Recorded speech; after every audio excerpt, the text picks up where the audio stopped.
lequel nous devons, alors nous, notre problématique, c'est que notre service communication fait 2 personnes. Donc évidemment, ça veut dire que chacun dans les services doit faire du travail, donc j'envoie toujours des messages à tous les services, parce que c'est évident que même s'ils sont très efficaces, ils ont aussi leurs limites. Mais nous devons plus communiquer. Alors avance, et là je vais parler à Charles Angenesi, qui aime tout ce qui est l'intelligence artificielle et la communication et tout ce qui se passe. Nous travaillons à cette ville intelligente, alors à notre niveau, mais nous y sommes très engagés. C'est-à-dire la fibre optique, en 2020, tout le monde aura accès à la fibre optique. Aujourd'hui, nous en sommes à 57%, c'est-à-dire que nous avons 1 an d'avance, et donc bientôt, nous pourrons avoir accès tous à l'information rapide par la fibre. Après, nous avons un nouveau site.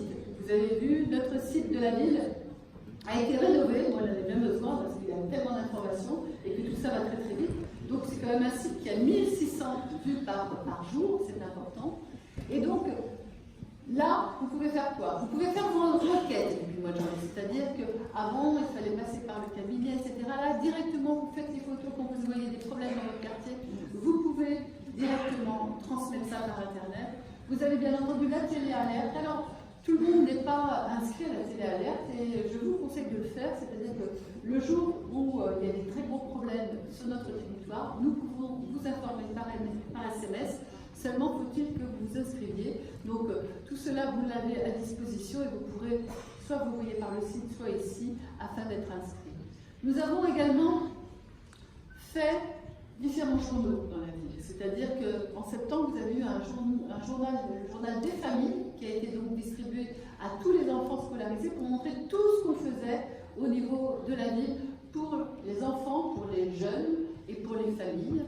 Nous avons aussi un guide éco-citoyen, vous pouvez aussi les avoir ici, qui a été fait pour montrer toutes les actions que nous pouvions mener dans notre maison et ce que nous faisions dans la ville.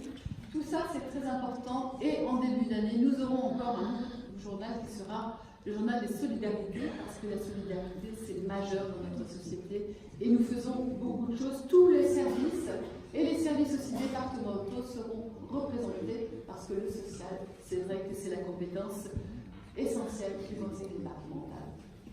Donc, tout cela nous faisons, et nous allons mettre aussi 3 panneaux digitaux, qui étaient attendus depuis très longtemps, aux entrées de ville, nord et sud, et au centre de la place. Donc tout ça, c'est important. Vous pouvez, bien entendu, il faut avoir une démarche aussi dynamique. Il faut que chacun fasse la démarche, parce que ça n'arrive pas forcément tout seul à la maison. Nous avons aussi une newsletter.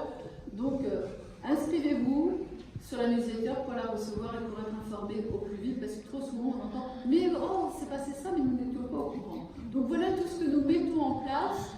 Et ça, c'est très très important. Donc, profitez-en, c'est pour vous.